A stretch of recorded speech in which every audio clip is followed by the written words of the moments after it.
Hey everyone, welcome back to my channel. If you're new here, my name's Tyler and I just do consistent content on all things related to hockey and the NHL overall. And yes, another team was eliminated today. It seems like that's going to be the case all night long with the 6 possible elimination games going on in the qualifying round. So far after each game, every single team that was on the brink of elimination has been eliminated, with the Chicago Blackhawks kicking out the Oilers' chances of going into this 2020 Stanley Cup playoffs. The Blackhawks out of nowhere, another team like the Habs, who weren't expected to make the playoffs at all this year, prevail in this qualifying round and are now moving on. So that's what I'll be discussing with you today, is summaries of this amazing series, so high scoring, little defense to say the least. But I'll be discussing that, my thoughts on the series, and what is next for these two teams in the Western Conference, with of course the Chicago Blackhawks and the Edmonton Oilers.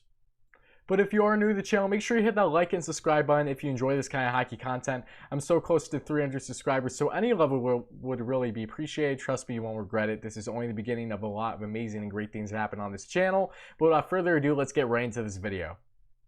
Blackhawks fans, I have my Kane jersey on. It's a little hard to see right now. It's my brother's, so thank you, brother, for letting me wear this and having this. Same with the Naslund jersey in this, that's his too. Really appreciate it. But regardless, the Blackhawks, they did it. They really did the impossible, in my opinion. I thought that the Oilers were going to win this series, and there's this guy, especially named David, where videos ago when I did my predictions, I thought the Oilers were going to be a team that was a force to be reckoned with, and clearly I was wrong and he was right, and I'm sure he's laughing about it now. But look, the Oilers with that high-powered offense between McDavid and Draisaitl, I really thought that this would be a year that they would have a deep run. McDavid gained back into the playoffs, but no, that didn't happen. The Chicago Blackhawks played as they normally do in playoffs, were high-scoring, and really had some guys coming out of nowhere, like Dominic Kubalik, the 24-year-old rookie phenom, coming out of nowhere this year with 30-plus goals in the season and looking lights out in this year's playoffs, getting the game winner in tonight's game as well. And this was just such a fun series to watch. Truly little to no defense. The goaltenders weren't the studs in this series by any means,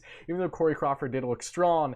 But when it comes to these two teams, goal scoring was just evident in every which way, and the Blackhawks ultimately prevailed, scoring 16 goals to the Oilers 15 goals in this series. So that one goal made the biggest difference. And for the Blackhawks, they had Taves, who led the way, their captain, really rejuvenizing his career, if you will, especially this season and this postseason, on 5 points, including 4 goals in this series. The guy who really isn't as known for his goal scoring comparing to other guys on this team, whether it be the likes of Kane, DeBrincat, Kubalik, the list goes on, but he was the provider in goals for sure. And then you have Kubalik with 5 points also, including 3 goals. Amazing numbers for the Rook.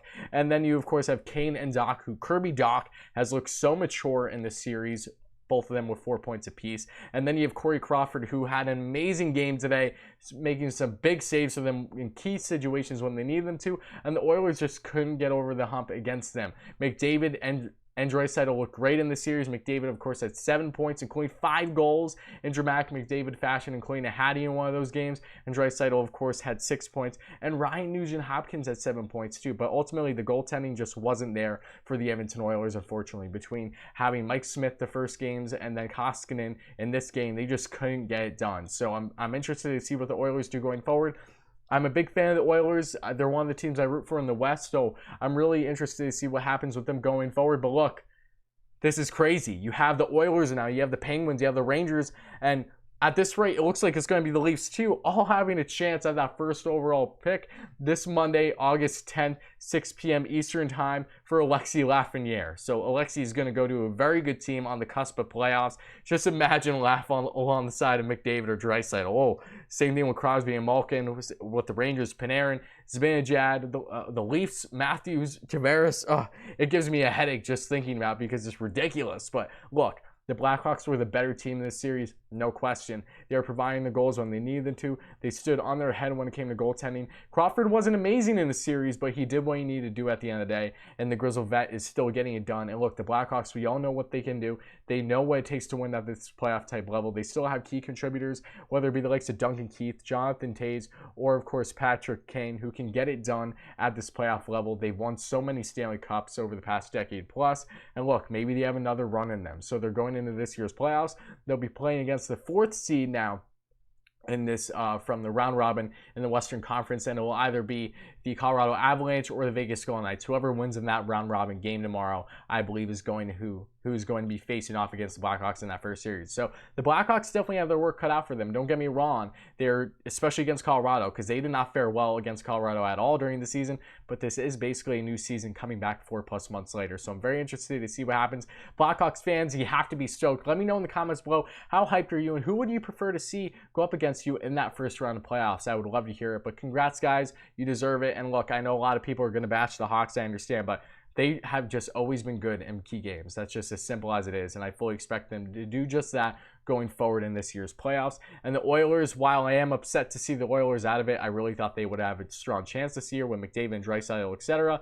This is still the beginning for them. Once they get that goaltending figured out, get more help on D, get some more weapons around McDavid and Draisaitl, good things are going to happen. So trust me, this is only the beginning. I know Oilers fans are grieving, but now you have a chance at Alexi Lafreniere, and we all know how many times the Oilers get that first overall pick. So call me crazy, but I think there's a solid chance the Oilers are going to get that first overall pick. So I know a lot of people are ruining that to happen. I'm honestly wouldn't be bothered by that at all because I do like this Oilers team, but we'll see what happens. But with those things being said, thank you all so much, guys. That's going to conclude this video. I'll probably put out the next videos for the eliminations if, say, the Leafs lose or the same thing with the Wild. Probably not tonight because it'll be too late, so expect it sometime tomorrow if that actually does happen, because so far Columbus is up on the Leafs at least 2-0 going into the third period. Wow, that Columbus defense is good, and Elvis Merzlikins is standing on his head, as I thought he would going into this playoff round and if he would get the start, and he did. But that's going to conclude this video. Make sure you leave your comments down below, guys. Check out my previous videos, especially regarding the qualifying round eliminations. I would love for you to check them out if you like this one. Thank you all again, guys. Make sure you hit like and subscribe if you like this kind of hockey content, and I'll be back in a little bit.